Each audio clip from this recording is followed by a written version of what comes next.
without a deputy president.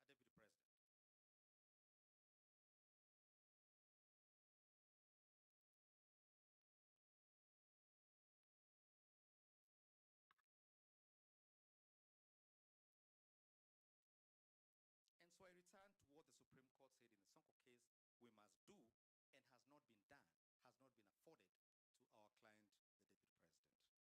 This is what the court says. This is the Supreme Court again.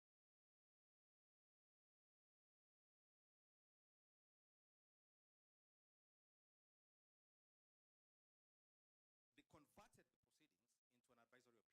So they're actually giving these as a template for courts, such as this honorable court, to follow. Article 114, paragraph 114. To the question whether due process was followed in the removal of the appellant, the audi alteram partem rule requires that those who are likely to be directly affected by the outcome of a decision should be given prior notification of the action.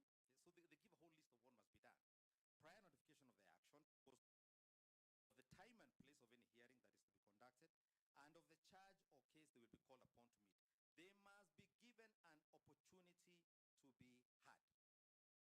Now, it is not a matter in dispute that on the night the Senate, I and my colleagues on both sides were present in the Senate, our client was taken ill for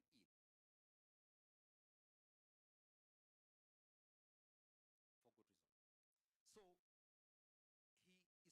ill, and the Senate then takes a vote. And this was important because the Senate had 2 days left, even in their own self-prescribed time limits.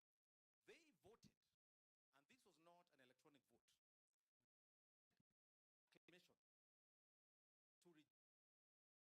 this was not an electronic vote,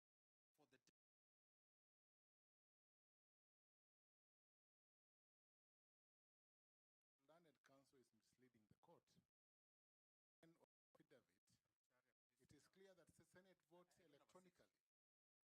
Senate does not vote. I do not. Perhaps he can point the court addressing himself to on the question of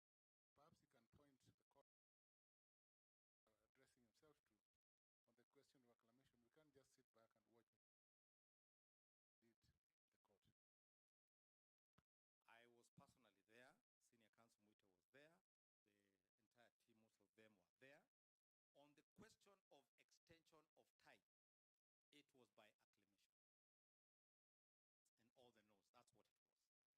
acclamation. And all the no's, that's what it was. Yes. And I would ask him to please wait. He'll be a bit more bothered when I finish with my submission, so he can be bothered fully when I finish. So this is what the court says. They must be given an opportunity to be heard, to call witnesses, to be represented by counsel, to be available adequate time and facilities to prepare, and if the accusations are proved, to be given the reasons. This is important. The Supreme Court says you must be given reasons for your decision. There are no reasons. They voted on the National Assembly.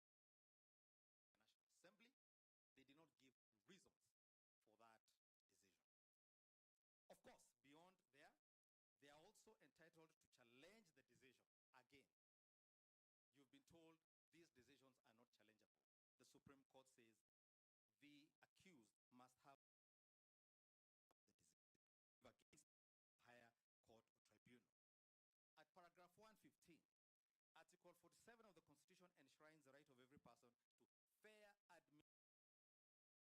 The manner of actualization of those rights have been enacted in the Fair Administrative Actions Act. Now, when this honorable court retires to do its ruling, I would to pay attention to sections 4 and 5 of the Fair Administrative Action Act. They're important in more regards than one.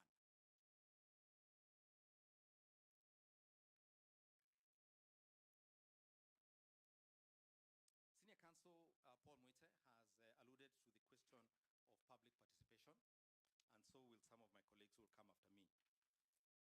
When the National Assembly conducted what it called public participation, it did not avail to the public the response by the Deputy President. What they did is prepare a charge sheet, a copy of which you will find as Annexure 8 of our affidavit in support of the petition, which for ease of reference is at page 498. That charge sheet asks 3 questions. It first sets out the 10 grounds that the motion promoter had set out, and then asks people, do you agree that the Deputy President should be impeached on these grounds? Do you not agree? And then there was a third one, other. That was it. They were not told what his response was, nor was he given an opportunity prior to this process. Because the only way, and you'll find that this is one of the things the Supreme Court says under the Article 47 and Fair Administrative Action Act, the participants in this public participation must know both sides of the story to make an informed decision as the people who voted in this man.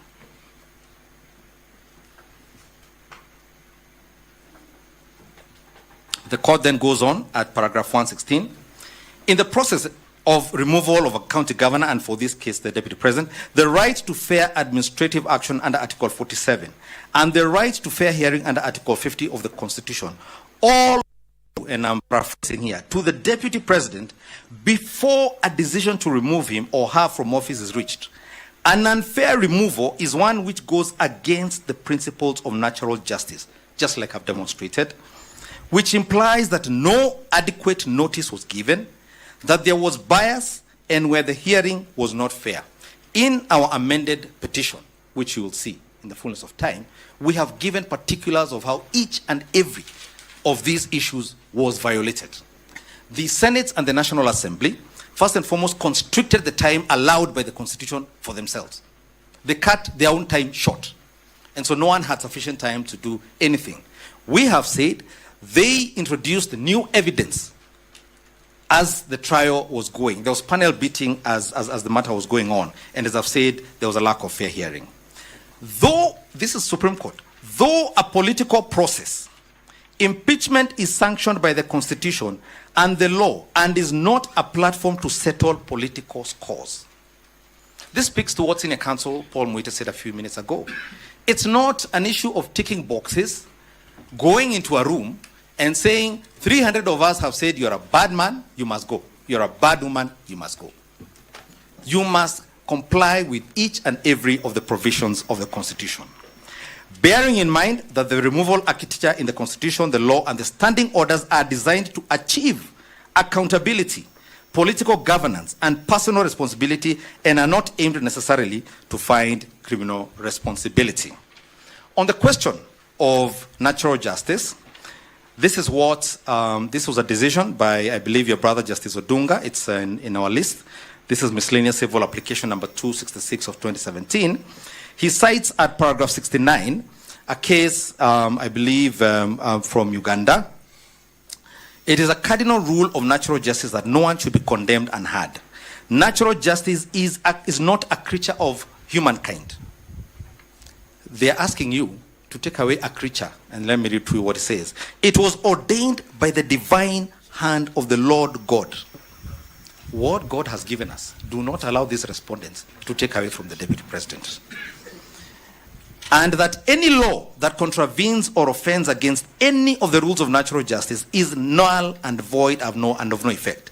The rule, as captured in the Latin phrase audi alteram partem, literally translates into hear the parties in turn, and has been appropriately paraphrased as do not condemn anyone unheard. That is what the Senate did to the Deputy President. You cannot allow their resolution to stand. There is a decision, I will not read this for you, but this is a decision of the High Court, a 3-judge bench, Republic versus National Land Commission.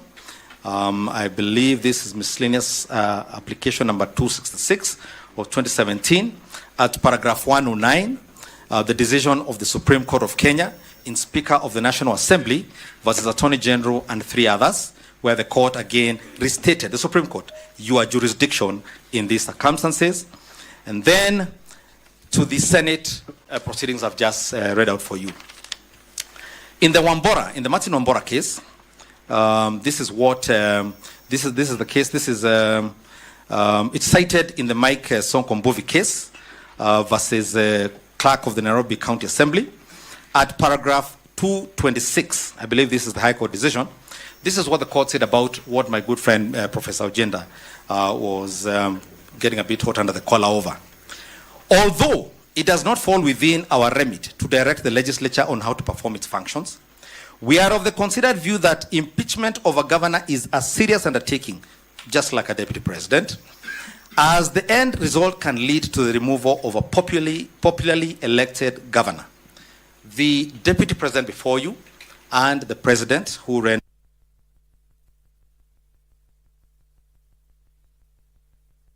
7 million people in this country out of 14 million people who participated. It's a very serious matter. For this reason, we recommend that it will be desirable that future impeachments proceed through the committee route as opposed to the plenary. This is what the court is saying. We say so because when the special committee is appointed, it has 10 days to deliberate on the matter, thus giving ample opportunity to the parties to adequately prepare their cases. The Senate chose not to avail itself of this constitutional mechanism. The committee gives the perception that each member is actually engaged in the process as opposed to the plenary. The trial of the deputy president was held entirely in plenary. And a lot of things, when you look at the Hansard, for example, there was a lot of issues raised about a will, about a succession matter that has nothing to do with the Constitution of Kenya. When you look at the Hansard, a lot of things that had nothing to do with this Constitution, and here's the problem. The committee gives the perception that each member is actually engaged in the process as opposed to the plenary, which can be perceived to be a mob lynching process, which is exactly what happened. That is our submission before you. It is what my late member of parliament from Kangema, the late John Joseph Kamotho, used to call kura ya makelele. Now, under the grounds for granting a conservatory order, one of the issues the court is called to look into is the question of whether the orders or whether the hearing will be rendered academic or nugatory. Now, at paragraph 20 of our supplementary submissions, which are dated 28th of October, 2024, we have cited before you a case by the Court of Appeal, Attorney General versus Matindi, and 55 others, where the court explains the following. A successful appeal is not reduced to a mere Pyrrhic victory or paper judgment. Whether or not a matter will be rendered nugatory is determined on a case-by-case basis, depending on the peculiar circumstances of the case. But ordinarily, the court will grant relief if what is apprehended cannot be undone once it happens, or cannot be undone without of damages. The court takes into account the respective hardship that grant or refusal of relief is likely to wrought on the parties. I want you to take my colleague. You cannot undo. Once a new candidate for deputy president is nominated and sworn in, they say the court has no jurisdiction to undo that appointment. This is what they're telling you. You cannot undo a deputy presidential nominee who has been sworn in and has taken office. This is what they're telling you. At any length, they tell you, this is a political question, don't even look at it. That's why they began. Don't even look at this. The president knew what he was doing, take him at his word and at his actions. So that's one side of the balance of the scale. On the other, you have a sitting deputy president who is before a court of law as he ought to be. If, in the unlikely event, his petition were to fail, all he does is go back home and we swear in the new one once the petition is dismissed.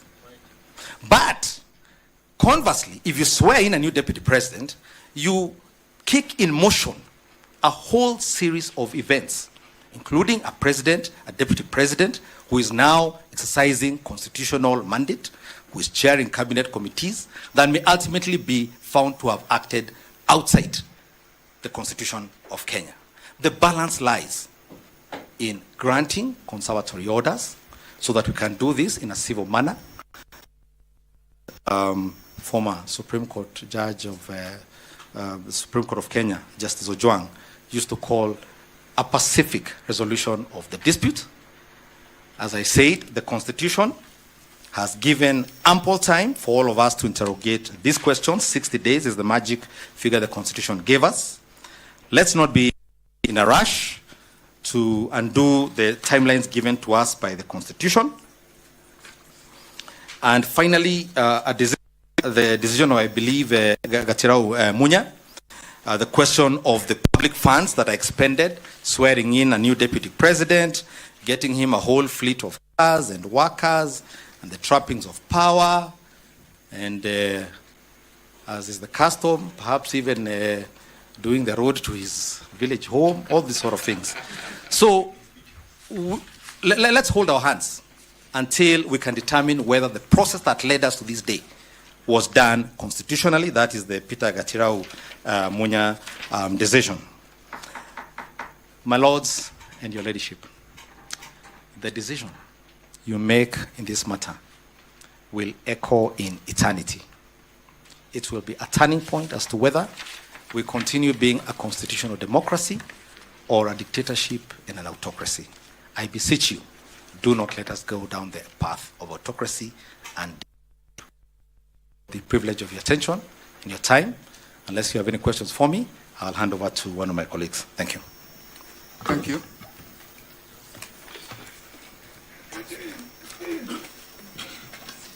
My Lord, my name is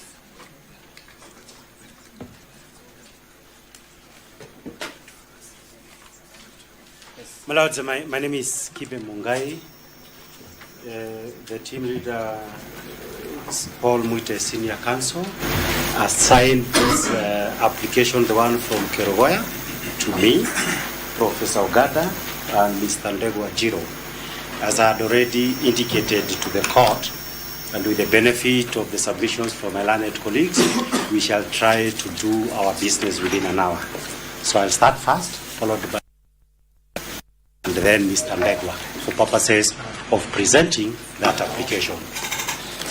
My Lord, let me start by thanking the court for the decisions that it rendered on last Friday. Questions of directions that it gave for the hearing of the petitions that are before the court. My Lord, I confirm that the process of amending the various petitions is ongoing and will be filed in accordance with the timelines fixed by the court. My Lord, going by the timelines that you gave, it is also my pleasure and appreciation, and that is in ensuring with the compliance with the Mutunga rules, that it is possible for your lordships to ensure that in the same way that the month of October we dealt with the political aspects, with the political phases of impeachment, that it is now possible, courtesy of your directions, to ensure that we can be able to have a judgment on merits for purposes of the various petitions that are before you. That would be an absolutely important issue for this court to remember, because it is being made as if it will not giving due process and ensuring substantive hearing of this matter, that we shall be here until forever. My Lord, all these businesses can actually be concluded within the month of November. That being the case, my Lord, by way of introduction, let me say two things in my own words as counsel representing, I believe, the 4th to 8th petitioners who filed the application that is before the court. The date of your application? Yes, my Lord, that is exactly the issue. 18.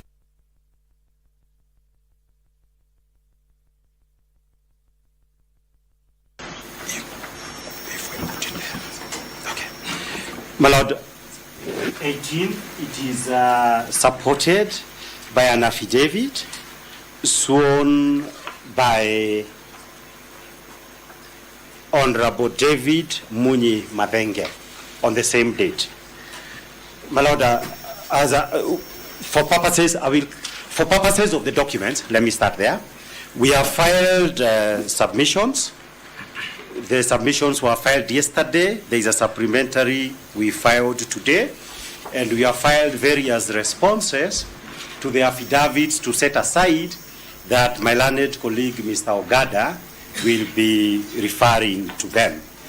My Lord, that being the case, I wanted to say that by way of an introduction, there are two broad issues that I can be able to say. My Lord, thank you.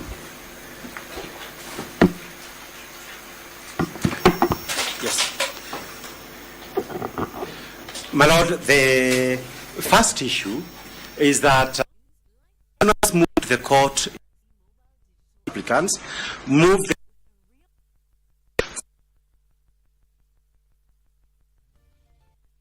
of the constitutions.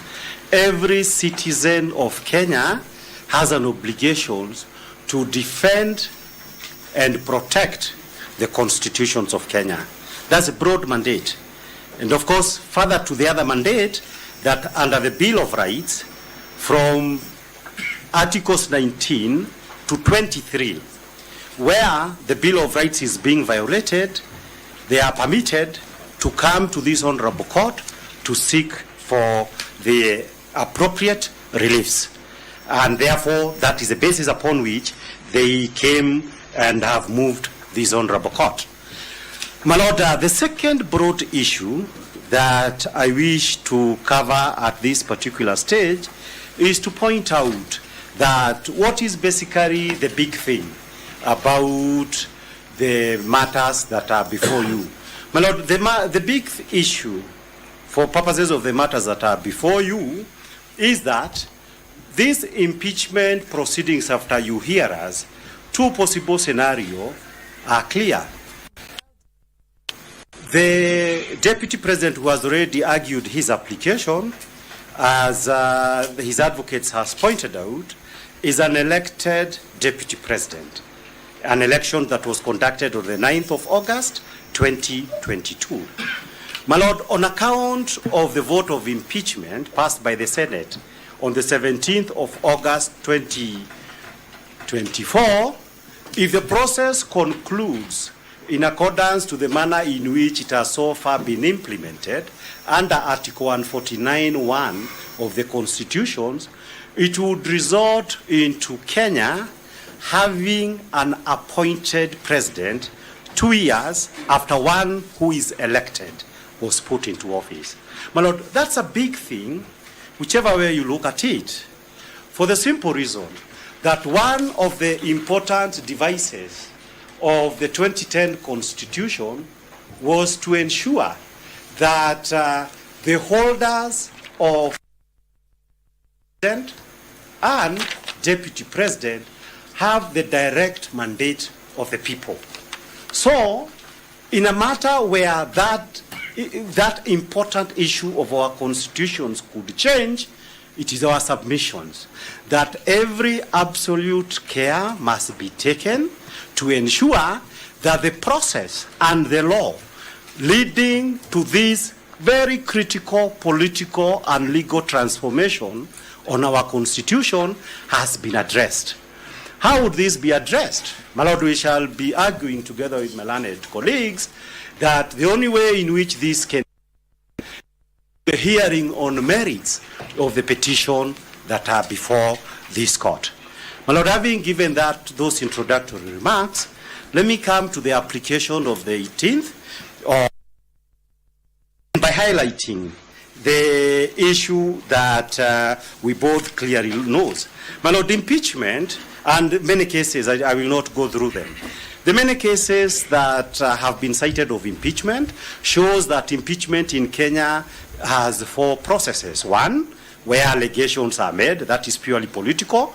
Muduse went around, collected his evidence, presented. There was a motion, I believe, dated 29th of September, asking Parliament to have this 26th.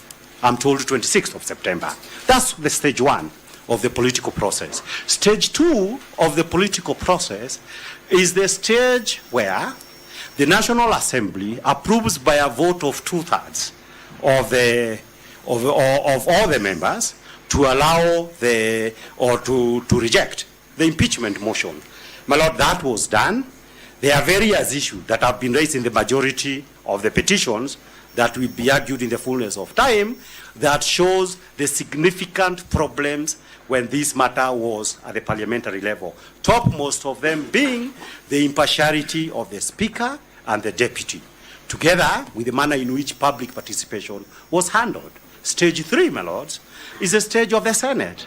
The law clearly talks about what the Senate should do, how the voting should be done, and again, there is evidence. My learned colleague, Mr. Ongoya, and Honorable Muite, they pointed out at the significant problems that we had there. I am most interested, my lord, in the fourth phase.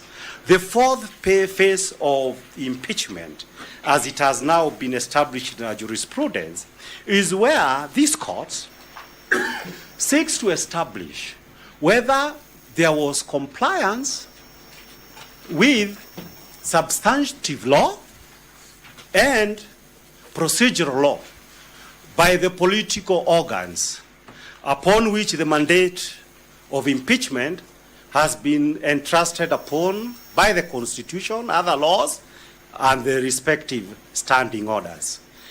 Again, my lords, that phase that where the court is supposed to deal with this issue, it is our submissions that this is the stage that this honorable court must ensure, because it is the court, that all aspects and proceedings are dealt with in a manner that we all had, and I'm happy for the time that the court has agreed to allocate us, so that the court with sober minds can be able to decide, have the laws of our countries been upheld or not. My lord, there are clear guidelines that have been set out by our constitutions for purposes of doing that. And my lord, because we are here because of an applications for conservatory orders, under Article 159 of the Constitutions, this court has an express duty that in exercising the delegated judicial power of the people of Kenya, it is required, the certain guidelines have been given by the Constitution under Article 159, that is besides other provisions of the Constitutions. And one of the most important one is that that the court will do substantive justice. Substantive justice is an important issue, and it has specific meaning through the very many decisions that have been rendered over time by the courts of this country. And the clear meaning in plain English, because it is important we understood in plain English. In plain English, it means a very simple things. That, for example, my lords, if we have a case of a goat, Mr. X and Mr. Y have a case of a goat, this goat should remain alive and should so that at the end of the decision, the court can decide whether it belongs to Mr. X or Mr. Y. That is the very simple meaning of substantive justice. So that, my lord, substantive justice, therefore, conservatory orders, is a mechanism that our laws preserves the goat. Our laws preserves the subject matter of the case. The subject matter of the case, my lord, is the questions of vacancy in the office of the president. Going by the Senate, the deputy president was impeached.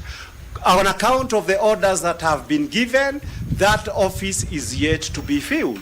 So that, my lord, the question, therefore, is easy to define and can be defined this way.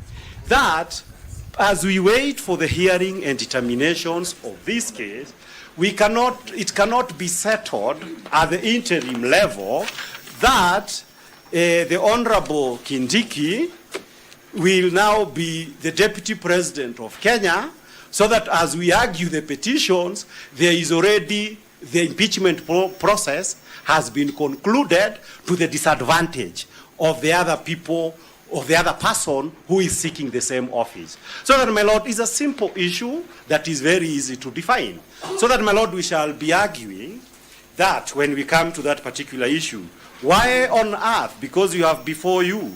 Because if a conservatory order is the legal mechanism, the legal device that is established by the constitutions to preserve the substratum of the matter and for this court to do substantive justice, how on earth does the respondents expect that substantive justice will be possible if the trophy that is being tussled over, that is being contested over, is handed over to them?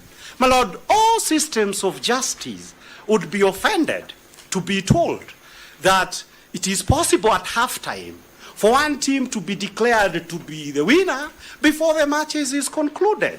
Why can't we wait for all these issues to be concluded? It is a simple meaning of what substantive justice is all about, and the courts, the duties of the court to ensure that the ring is held even for all the parties, so that we do not argue over an academic matter, which would be the worst issues that can happen.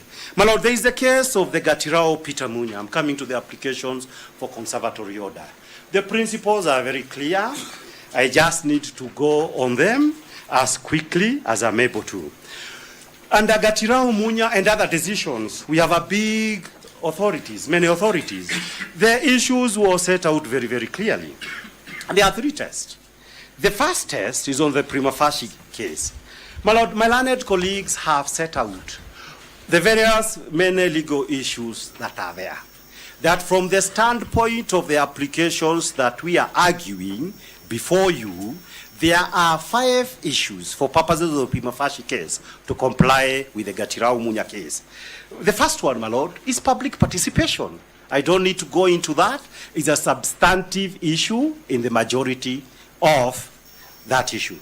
My Lord, the second issue is what we call the legality of the standing orders of the Senate.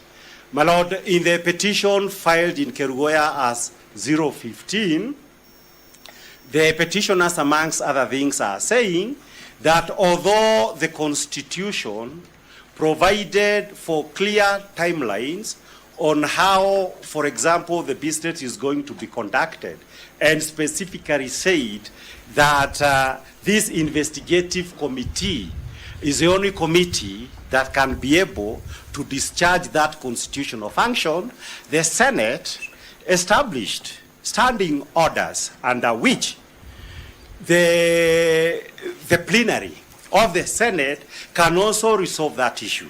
The Constitution of Kenya does not provide for a mechanism on how the Senate can discharge that function. But it is very clear on how that investigating committee is supposed to conduct its business and how the right to hearing is to be given after a finding has been made that there is a case worth responding to. My Lord, I submit that's a big issue on the standing orders that were used to pass the vote of impeachment.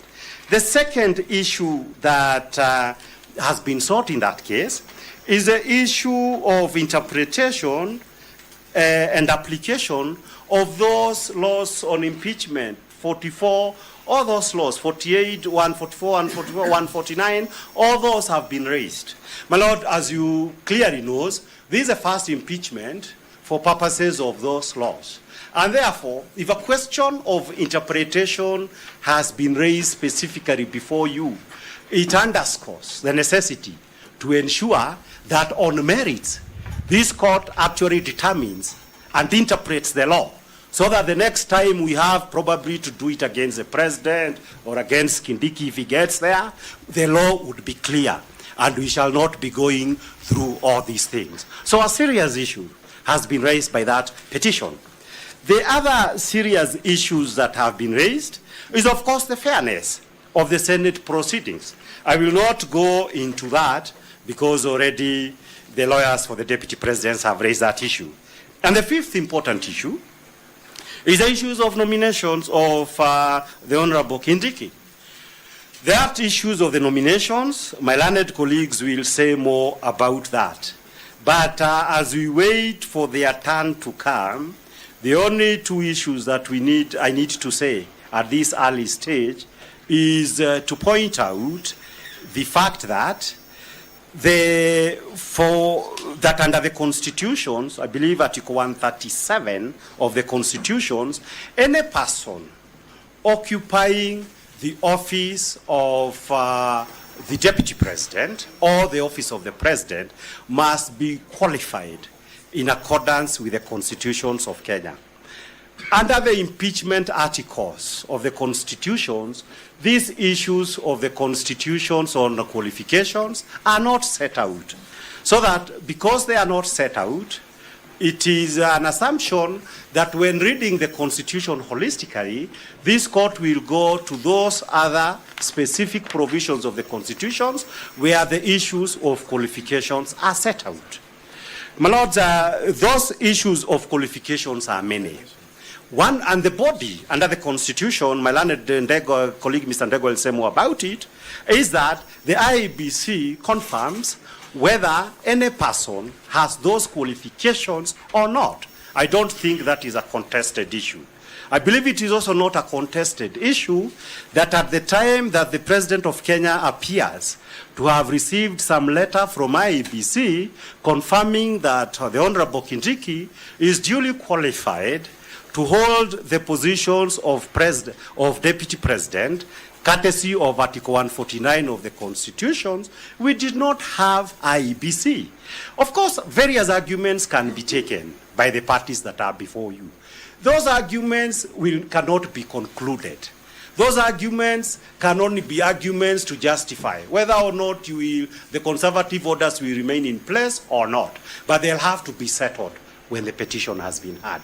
The second important issue on the aspect of the nomination of Kindiki that I need to point out is this, that even assuming the president did the right thing and everything else that he was doing, this court should be concerned by the fact that whilst the case was still going on before the Senate, the National Assembly scheduled a meeting by the National Assembly, which under Article 149 has 60 days, a meeting to occur the following day, within about 7 hours after the vote of the Senate. Why should this concern the court? It should concern the court for the simple reason that under Articles 10 and 118 of the Constitutions, Parliament cannot pass a law or make important decision like approval of the Honorable Kindiki without engaging in public participation. The cases are so many for me to cite them. The jurisprudence is so clear for it to be disputed. So that, my lord, the argument that we shall be putting on the issue of the nomination,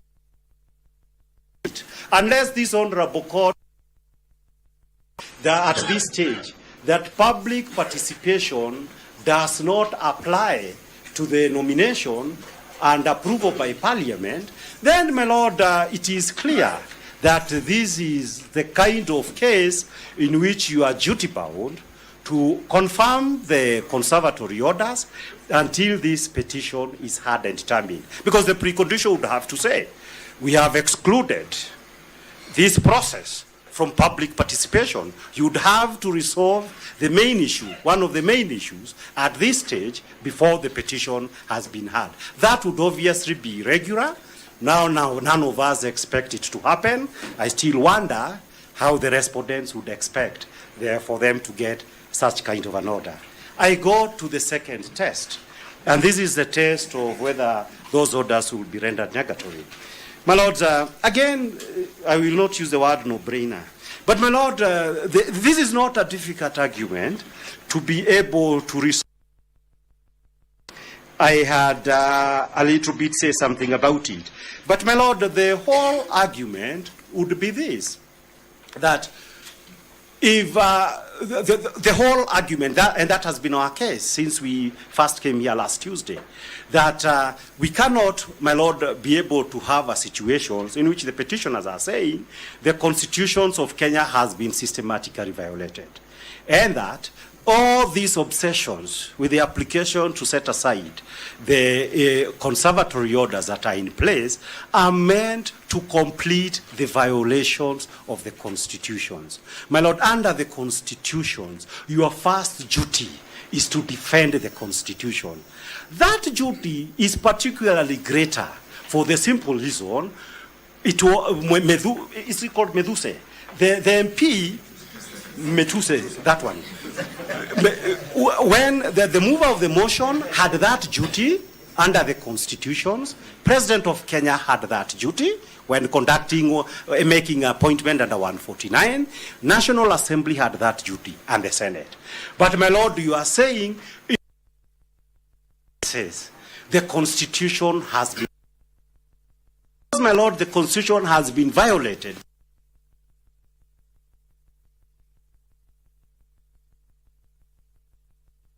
Then the duty that we do not turn this Constitution into a hollow document is all the more greater.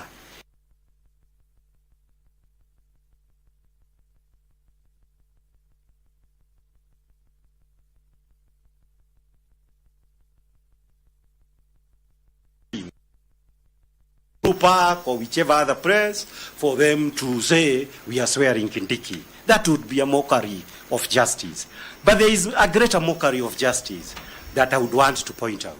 Because this thing, and to break it down for the people, every order in the normal litigations we do with every day, and you say somebody's rights are going to be violated. If somebody is saying I should not be hanged, I was not convicted properly by the High Court, if, my Lord, that person is hanged before he has been heard by the Court of Appeal, clearly it would mean that the process of justice had not been completed, yet we have hanged the guy. My Lord, in America, they keep on hanging people. Many of them terrible criminals, mass killers. But, my Lord, you will observe that at the time when we see these televised killings in America, it is always after they have exhausted judicial process, so that they are sure that process that are irreversible take place after legal benefit and protection has been accorded. One of those that is important, my Lord, is captured under Article 27 of the Constitutions, the right to protection of law. So that the issue, as long as I'm in court, the matter is not yet over. It might well be possible that we might lose this application, the interim application that is before the court. But we might also win it, and we are likely to win it. So that because, my Lord, of that issue, that a person may actually succeed at the other stage is the reason why you prevent taking irreversible decisions. And, my Lord, what is the scenario that we are talking here? My Lord, with the scenario here we are talking about here is simple. Immediately after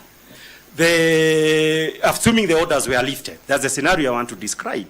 What is it that is going to happen? My Lord, we would have a scenario where the Chief Justice, whilst these proceedings are pending before the court, would have to preside over the swearing in of Honorable Kindiki. To keep speculating about the swearing in of Professor Kindiki. The issue of swearing in is also, and he's referred to it 3 times now. This is the 4th time. My Lord, I believe that's the law. They have been saying they want to. And my Lord, whereas you proceed then. I was to ask my Lord, what is the dispute before you? Is it the impeachment and whether it was lawful, or is it the nomination of the second interested party? Because first of all, it's both, and I would want some protection for me to conclude so that we are all fair. They will have their time to respond, and I will not interfere with it. My Lord, so that the important scenario that we must seek to avoid is a situation, and this is matter, it is also a matter both of the Constitution and statute law. My Lord, the issue is that if we get ourselves into a situation in which the Honorable the Chief Justice might have to preside over the swearing in of Honorable Kindiki while this petition is pending. My Lord, that, to borrow the words of Honorable, my friend Rigathi Muigai, Senior Counsel, would be the greatest absurdity that we can encounter. Why is it an absurdity? It's an absurdity, my Lord, for the simple reason, one of the authorities that we have cited is the assumption where, because of the experiences that this republic went through in the years 2007, 2008, specific laws had to be made to ensure that not only will this event be a public event. That's number one. But the more important issue from the standpoint of law is this, that before we get there, all legal disputes, contestations over the right to occupy that office would have been resolved. And my Lord, that is the reason precisely why they say, after the Supreme Court has confirmed the validity of those two positions, then you do the swearing. My Lord, it would amount to taking us back if that aspect, that rule of civilizations, were to be taken away on account of the setting aside of the conservatory orders that were issued, and for very good reasons, by your brother judges. I don't know whether there was a sister, by your brother judges. So that, my Lord, the issue, as far as we are concerned, that is an absolutely important issue. We go to the next important issue, public interest. My Lord, public interest has been defined in very many cases that are before you. And my Lord, these public interest issues are just supposed to ensure that in administering justice, the court will do the right thing. Because we actually have a transformative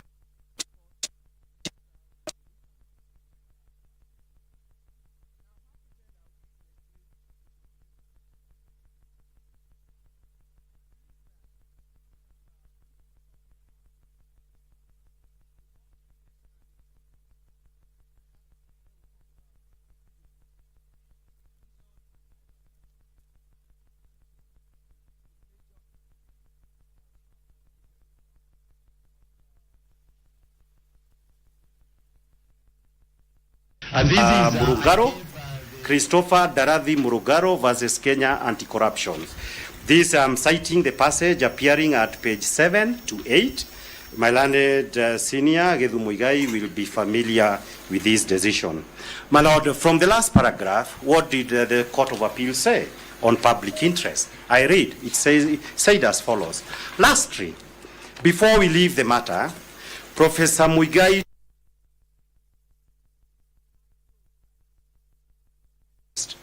we understood him to be saying that the Kenyan public is very impatient with the fact that cases involving corruption or economic crimes hardly go on in the courts because of applications like the one we are dealing with. Our short answer to Professor Muigai is this. We recognize and are all aware of the fact that the public has a legitimate interest in seeing that a crime of whatever nature is detected, prosecuted, and adequately punished. But in our view, the Constitution of the Republic is a reflection of the supreme public interest, and its provision must be upheld by the courts, sometimes even to the annoyance of the public. The only institution charged with the duty to interpret the Constitution of the Republic and to enforce those provisions is the High Court, and where it is permissible with an appeal. We have said before, and we repeat it, the Kenyan nation has chosen the path of democracy. Our Constitution itself talks of what is justifiable in a democratic society. Democracy is often an inefficient and at times a messy system. A dictatorship, on the other hand, might be quite efficient and less messy. In a dictatorship, we could simply round up all those persons we suspect to be involved in corruptions and economic crimes and simply lock them up without much ado. That is not the path Kenya has taken. It has opted for the rule of law, and the rule of law implies due process.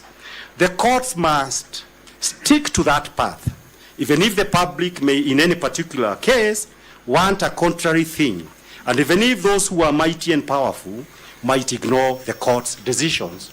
Occasionally, those who have been mighty and powerful are the ones who have run to seek the protections of the courts when the circumstances have changed. The courts must continue to give justice to all and sundry, irrespective of their status or former status. What orders should we make in the motion before us? So then, my Lord, I make 3 points with regard to interest as understood by the Court of Appeal.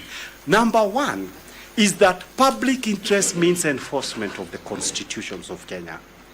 Secondly, my Lord, to make the point from what we have cited, that the first duty of ensuring that you both protect the Constitution of Kenya and you protect public interest is vested in the High Court. Every other court above the High Court, the Court of Appeal, the Supreme Court, they can only do that on the basis that they are sitting in an appeal on a decision already made by the High Court. So that, my Lord, it will be the submission that this reinforces the huge burden that this court must undertake. And, my Lord, the final issue that was being understood here is to say a constitutional democracy would not mean anything unless due process is upheld. And due process is the first duty of the High Court, to ensure that in whatever dispute that is before the court, before it is decided, the court has confirmed due process has been observed, and as a constitutional democracy, that is a standard, because they try to compare ourselves with a dictatorship, that as a constitutional democracy, we can live with the decision. As my learned colleague, Mr. Ngoya, was saying, we cannot possibly live with a decision in which we would be seeing the Chief Justice, where, if that were to be the case, you would be seeing the Chief Justice swearing on Honorable Kindiki while we are arguing this matter before the court. So that the rules are clear, the rules do not require much elaboration on what they mean. And since that criterion of public interest has been made by the Supreme Court itself, my Lord, I urge you to uphold it in the manner that will best ensure that the constitutions of Kenya and its dignity have been upheld. My Lord, there is the question, so that I believe that we are very clear on public interest, except to emphasize that for the specifics of this case, what does the call of public interest require this court to do? It's a simple call, 5 quick things. Number 1, to confirm that the law on impeachment has been properly interpreted and applied. That's the first issue. To confirm that the laws on impeachment has been properly interpreted and applied.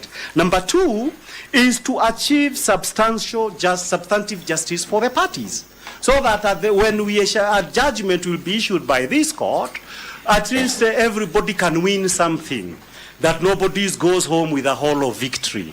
That is the whole idea of substantive justice. The third issue is to determine that the issues of the violations of the constitutions is done while the matter is still alive before the court.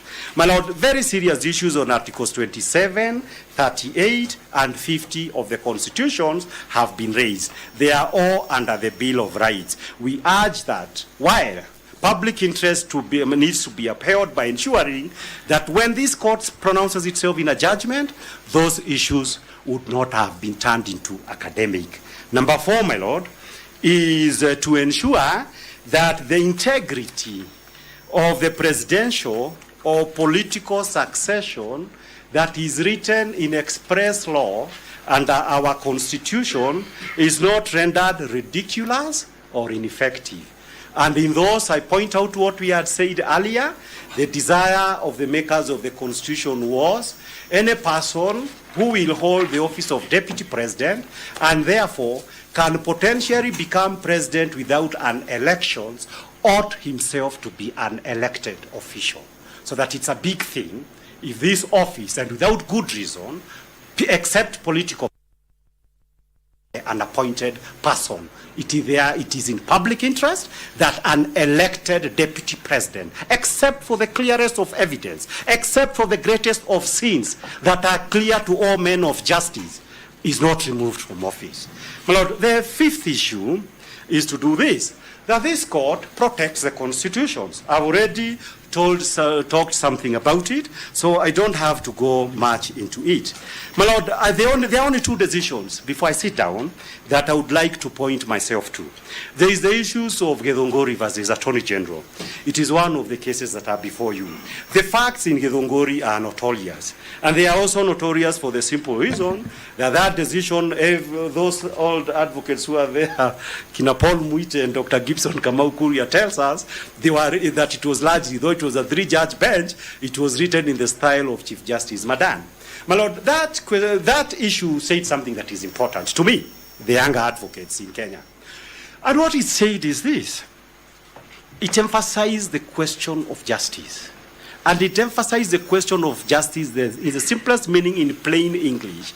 You need to ensure everybody has a fair deal. This is to say that at the end of the day, everybody will leave the court and says, probably my advocate was not as good as I thought, but the judge did their best. But at the end of the day, let it be very clear that the court did everything that is possible to ensure that justice in its substantive form is achieved. This decision was rendered in 1984, long before the article on 159 was written. And that is why it is celebrated. And my Lord, it is also celebrated, and I am mentioning here for that reason. Whenever honorable men, candidates before the Judicial Service Commissions are called upon to name whose jurisprudence has affected them, it is Justice Madan that is mentioned very many times. I will strive to be like Justice Madan. And my Lord, it is for good reason. All of us celebrate Justice Madan because he strived to do justice. But my Lord, in the same case, the older lawyers also told us about Alan Hancock's, about Dugdale, and even about Chunga. They tell us all these stories. But my Lord, in those interviews, I do not hear anybody saying I want to be like Alan Hancock's. So that, my Lord, I cite Madan in order to support the proposition that Judge Madan would never remove the conservatory orders that are before you, under the principles of doing justice and offering everybody a fair and square deal. The last case that I would want to cite, before I hand over to my colleagues, Professor Ogada, has he gone? Oh, I thought whether he has disappeared. But Lord, before I hand over to my learned colleague, is to point out to one little issue.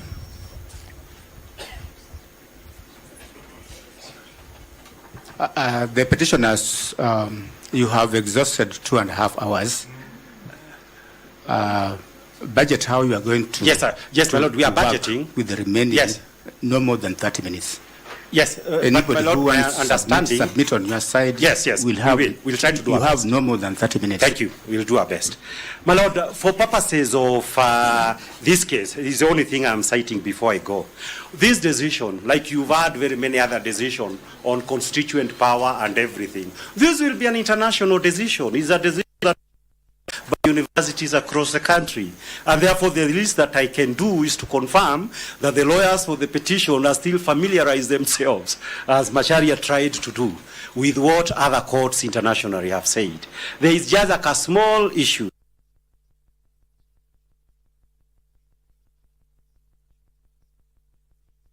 On one of the most celebrated court, Justice Brandeis says as follows. This is important. Our government is the potent, the omnipresent teacher. For good or for ill, it teaches the whole people by its example. If the government becomes a lawbreaker, it breeds contempt for the law. It invites every man to become a law unto himself. It invites anarchy. End of quote. I quote the words of Justice Brandeis in order to make the point that in the matters, the proceedings before this court, we have been treated to a scenario under which an impeachment process that, if you read the constitutions clearly, is a process that ought to be a legislative one, a process conducted by the legislative organs of the Kenyan state, has been converted into an all organs of government project. With the result, my lord, that if the petitioners turns out to be right, you would then find ourselves in a situation whereby, like in BBI, this process of impeachment of the deputy president may end up being indicted as being a process that ended up being a government project, contrary to what was clearly spelled out by our laws. And my lord, if it turns out that all laws were broken, and virtually out of the constitutions, I was counting them yesterday, it looks that 30 provisions of our constitutions have been seriously violated in the manner that this process has been undertaken. Then we have a situations that Justice Brandeis had in mind when he talked about the government, which should be the lead in upholding the law, ends up being the principal breaker of the law, the principal violator of the constitutions. It is within your hands, your lordships and your lordships, to ensure that does not become our scenario. My lord, Macharia, my colleague, emphasized something, but I want to finish by adding something. My lord, in June 1982, when Kenya was legislated into saying that Kenya is a single-party state and KANU is the only legitimate organ, this was through a long process. Honorable Rengo, Honorable Mwite, Gibson Kamau Kuria have told me the intricacies of the day, what actually. The month of October 2024, we have experienced events that the senior citizens of Kenya likened to the events of June 1982, when everything in Kenya suddenly changed. Kenya ended up to being it was a restricted democracy, but all the guardrails were removed after June 1982.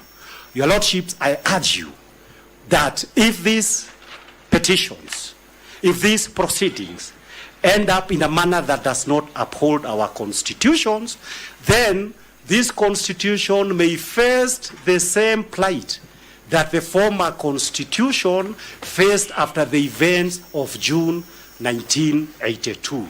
We must hold and ensure the events of October 2024 remains regrettable and an aberration on Kenya's constitutional order, not the norm. My lord, I am thankful for the time. My learned colleague, Mr. Ogada. Thank you.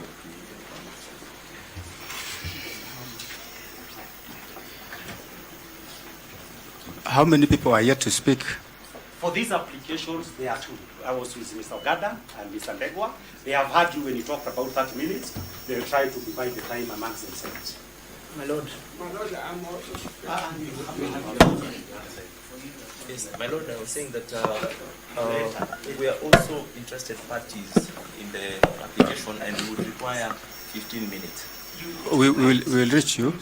Your time has not come. Your Lordship, the presiding judge, Your Lordship, Justice Mrima, Your Ladyship, Justice Mugambi, I will be brief. A famous quotation says that while the legislature is the will of the majority, the court must always remain the conscience of society. That is the spirit of the Constitution 2010, and that spirit has been reiterated time and again by this court. Mine is two tasks before this court today. I will be going through a panoramic vista of the authorities before this court, and finally, I will go through the political question doctrine, something that has quite excited the other side, and to debunk the myth that the political question doctrine in any way applies in the context of the Constitution 2010. We are dealing here with an application for the preservation of conservatory orders, and insofar as the application in Petition E15 is concerned in terms of prayer D and E, extension of those conservatory orders to cover the entirety of the proceedings pending judgment and determination. My senior colleagues have gone through the essence and the reasons why conservatory orders ought to be granted.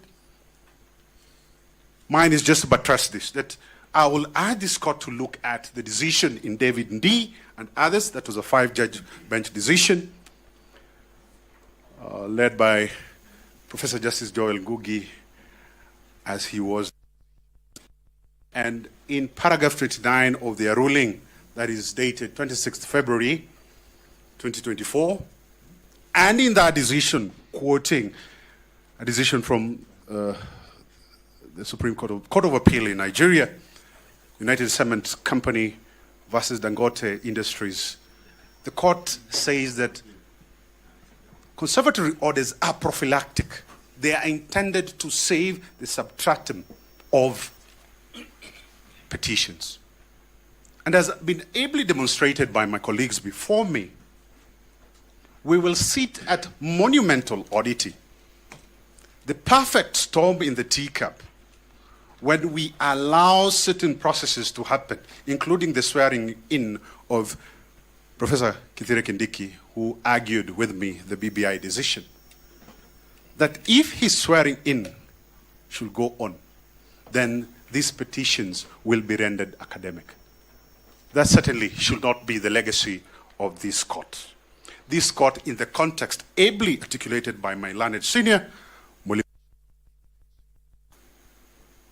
we have provided in our submissions to buttress what my learned senior, Mr.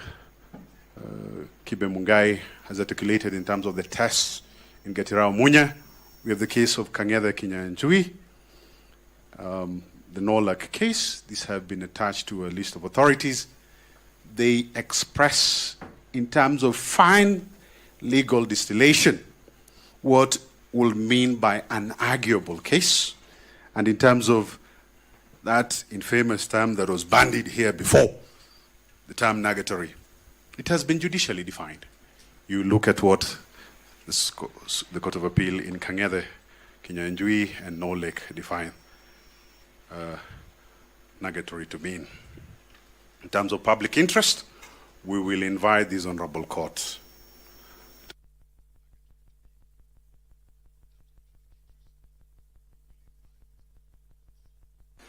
whereby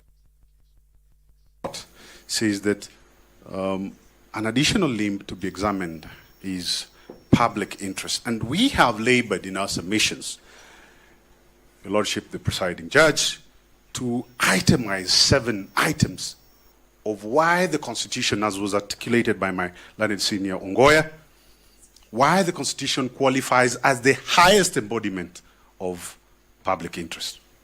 We are here to argue for a conservatory order to issue as a prophylactic device to save the Constitution. That's our constant north. It should not be forgotten. Still on the question of public interest, my good friends representing the first petitioner have in their bundle of authorities 2 cases. The Court of Appeal decision in Matindi versus the Attorney General, 2023 EEKLR, the CAS case, famously called. And then we have the Ojo case, Ojo versus Agriculture and Food Authority and 8 others, 2024. I am reliably told that that was argued by my good friend, Professor Tom Ojenda, my senator, Queen's College alumni. And in that case, this is what the court said, in a nutshell, that we need to a nominee from public office so as to protect the Constitution, the integrity of the Constitution. Keep out that nominee. Let them not go into office. That is what we have been arguing. Ojo, Matindi, CS. Oh, I argued. Elisha Ngoya went through certain positions in law as contained in Justice Mrima's decision, Justice Mwongo's decision, your own decision. Those decisions are not idle. They are not mere words in English. They bear legal consequences by the virtue of the doctrine of judicial comity.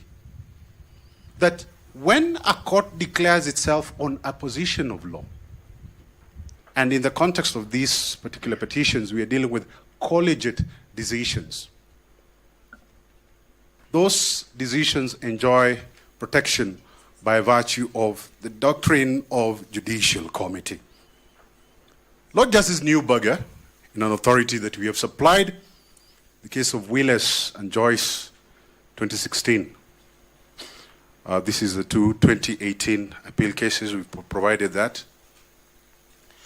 Lord Newberger says this, that so far as the High Court is concerned, puisne judges are not technically bound by the decisions of their peers, but they should generally follow a decision of a court of coordinate jurisdiction unless there is a powerful reason for not doing so. That creates an honest precisely that the other side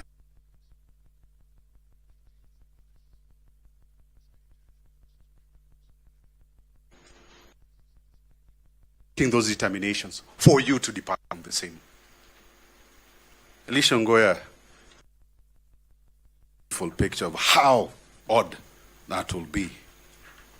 We have also provided the case from the Supreme Court of the Parliamentary Service Commission versus Martin Nyaga Wambora. The court there examined decision making and vacation of the same in the context of a collegiate court. The test has been given there by the Supreme Court. And what the Supreme Court says is that if this court might be tempted to reverse what has been made in terms of decision by a collegiate court, then the error has to be substantial. It has to be demonstrated. It does not simply amount to a question of mere allegation. It has to be shown demonstrably to the satisfaction of this court. I want to move quickly to the question of political question doctrine. My good friend, my brother, Mr. Gumbo, has spent a lot of ink, black and white, submitting on this. And he submitted to this court the authority of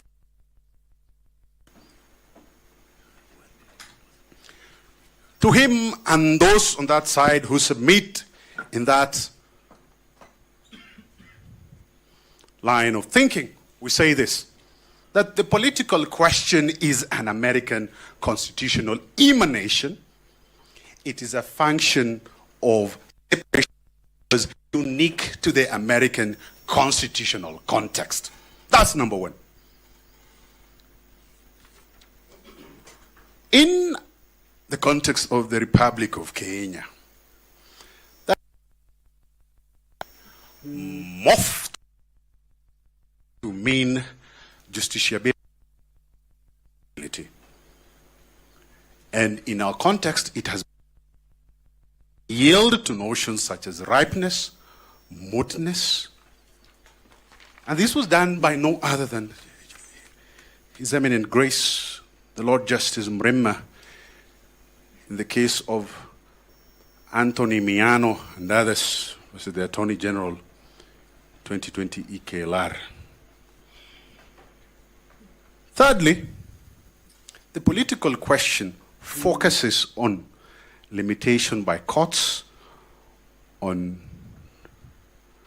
the court restraining itself from dealing with matters within the responsibility of the political arms of government. Now, in terms of the US context, and I have said that Mr. Gumbo has submitted on this case, and we wish to respond to him.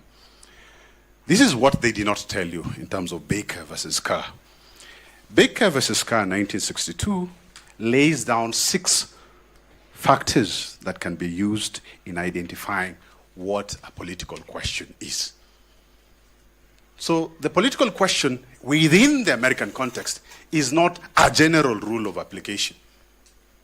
It is applicable, yes, but within certain parameters. And the context in which that political doctrine question principle can be used is where, number one, there is lack of a judicially discoverable and manageable standards for resolving the dispute. In other words, the judiciary does not have the wherewithal to deal with that question. Number two, the impossibility of deciding the dispute without being to the detriment of a political policy determination that has been made. Number three, the impossibility of the court undertaking such independent resolution without expressing a lack of respect to government, the political branches. Number four, the unusual need for unquestioning adherence to a political decision already made. Number five, the potential embarrassment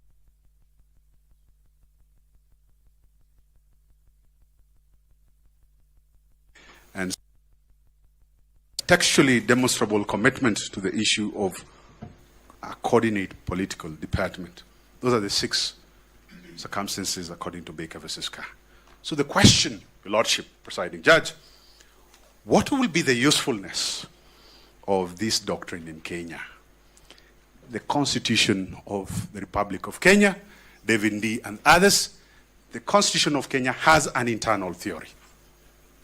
As Elisha Ngoya articulated, and as was articulated in BBI, the Constitution is a transformative constitution, such that our tenor, our tone in terms of Constitution is radically different from the American. From the text of our Constitution,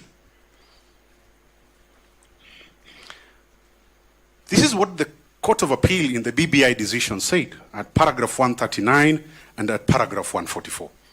At paragraph 139, the Court of Appeal said that the Superior Court, being this court, by virtue of Article 22.1, 23.1, and 258.1 of the Constitution, had jurisdiction to complete and incomplete breaches of the Constitution.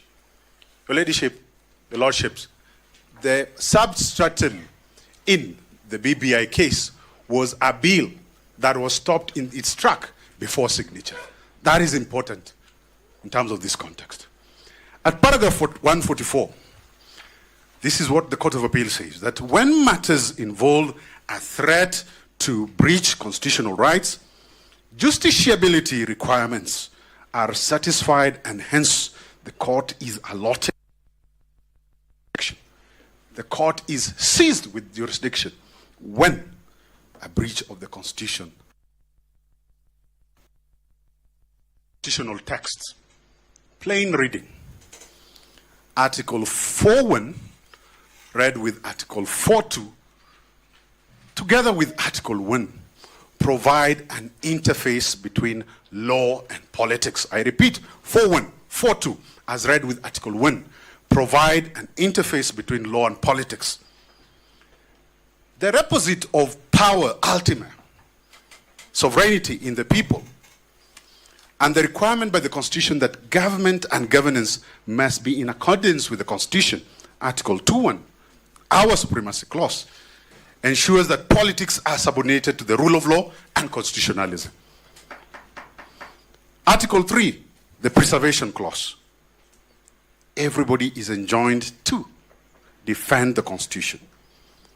And that provision has normative significance in establishing a legal and moral commitment to uphold and protect, defend the Constitution. Article 3.2, an attempt to establish government, including appointments, otherwise than in conformity with the Constitution, is unlawful and unconstitutional. Article 2, sub-article 2, no person may claim or exercise state authority except as provided under the Constitution. In conclusion, your lordships, your ladyship, in an old story, and it's probably even true, when the authors of the American Constitution declared after months of work in Philadelphia that they finally reached consensus, a lady by the name Mrs. Powell shouted a question to the revered Benjamin Franklin, an American statesman, who was then 81 years old. And this is what Mrs. Powell told Benjamin Franklin. Dr. Franklin, what have you given to us? A monarchy or a republic? And this is what your lordship, your ladyship, Dr. Franklin answered the lady. A republic, if you can keep it. The judiciary must stand as the unyielding guardian of the Constitution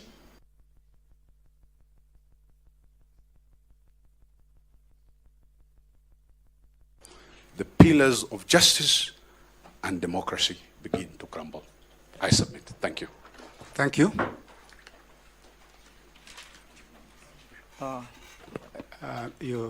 Bananjeru, Yes, my lady, my lords. how are you? I'm well, my lords. You have 10 minutes. My lord, I'll try to do the best within the time allocated. All right. My lord, my lady, my lords, permit me to join issues with the earlier submissions made by my learned friends. And permit me, my ladies, my lords, to submit that my submissions will majorly Issues on the same side. Join issues. We haven't submitted. What problem do you have with that, Professor Gender? My lord, join issues means is on the opposing side, but is supporting the applications as framed. So I don't know whether it is simply a question of not knowing that we haven't spoken, perhaps. He's running low on sugar. My lord, the presiding judge, you made an important point that we are Africans. I think let Njiru proceed. and he will have his time to speak the right English when his time comes. My ladies, my lords, my submissions will deal with the aspects of public interest in respect to the reason why the court must sustain the conservatory orders as granted by his Justice Mongo and Justice Mwita. Your Lordship, permit me to begin by drawing your attention to the dictates of Article 3, which requires every person to uphold and protect the Constitution from being violated. My lady, my lords, the Constitution that we are here to protect this afternoon is a document that is progressive in nature and that seeks to protect individuals who either serves in government or out government in whatsoever organ. My lords, in my address, I'll majorly deal with the question of the purported nomination of Professor Kithure Kindiki and whether the lifting of the conservatory orders will culminate into his swearing in and what that means in respect to the provisions of the Constitution. My ladies, my lord, it is clear that a purported process took place in Parliament that culminated into a name being forwarded to Parliament for voting.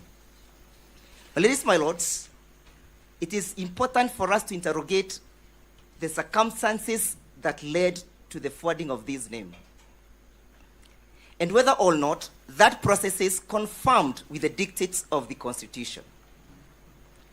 My ladies, my lords, on the 18th of October, we walked towards what friend Mr. Ongoya submitted on a memorandum by the President. The said memorandum, my ladies, my lords, that the President from the independent and the answer was sufficient enough to afford him the courage to forward the name for voting in Parliament. The question begs and is, did the IBC possess the requisite constitutional capacity to submit or approve the said name for purposes of voting in Parliament? My ladies, my lords, the answer to that will be found in Article 88, as read together with Article 99 and Article 137 of the Constitution. Article 88, my ladies, my lords, creates the Electoral and Boundary Commission. And in the same article, my ladies, my lords, creates the functions of the said commission. You'll also find the same answer, my ladies, my lords, in the amended IBC Act. Most importantly, Section 10 and Section 11, which I'll be dealing with in the near future. My ladies, my lords, Article 99, as read together with Article 137, provides the qualifications for an individual to hold the office of the President, and by extension, the office of the Deputy President. It is important to note, my ladies, my lords, that in the event anything happens and the current President is incapable of the office of the President, the purported name, if sworn in, will be the person to take over. Requisite qualifications, and that these qualifications are met. My ladies, my lords, that the constitutional organ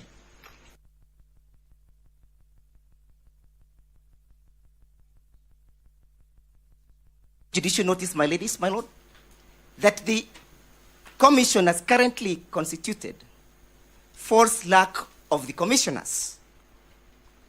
And the question, therefore, my ladies, my lords, in the event to evaluate the qualifications under Article 99 and Article 139, can be submitted in Parliament for voting. Who then is capable of doing that in the absence of the commissioners? My ladies, my lords, we submit that IBC as currently constituted can only execute administrative functions and has no capacity or ability to execute the function under Article 99 as read together with Article 137 of the Constitution. My ladies, my lords, the Constitution as read together with the IBC Act has created distinct functions that for the commissioners and the secretariat. And you'll find that, my ladies, my lords, in the decision, consolidated petition number 305, which was between Engineer Mwaura Kamau, Charity Kalukingilu versus EACC. A three-page judge, my ladies, my lords, had that to consider whether the secretariat, in the absence of the commissioners, can take the functions designated and exclusively allocated to the commissioners. My ladies, my lords, at paragraph 347, this is what the court had to say. From the foregoing provisions, it is clear to us beyond that the membership of the Constitutional Commission is between 3 and 9 members. In other words, the composition of the Constitutional Commission ought not to be less than 3 and not more than 9. The court goes on to say that if the secretariat, and in this case, the CEO to the IBC, would then be seen to execute the functions of the commission, it would then mean that the commissions would go beyond the constitutional dictated number of either 3 or 9. The court said at paragraph 348, the said members, otherwise known as the commissioners, are empowered to appoint the commission's chief executive, known as the secretary. To contend that the secretary, who is an appointee of the commission, is part of the commission would mean that the commission would, where commissioners are 9, be composed of membership of 10. The court said one only needs to mention how ridiculous this argument is. It is therefore our submissions, my ladies and lords, that the name that was submitted to Parliament is not capable of replacing, in the event this court dismisses our petition and upholds the impeachment, the Deputy President of the Republic of Kenya. The court further said at paragraph 353,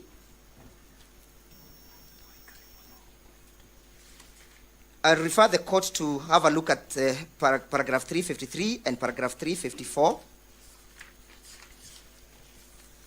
But of the most importance is what the court said relied in the case of petition number 46 of 201. The court relied in a Ugandan case, and this is what the court said. It is clear to us that under the Constitution and under the legislations, the foundation of the power of a secretariat is the existence of the commission.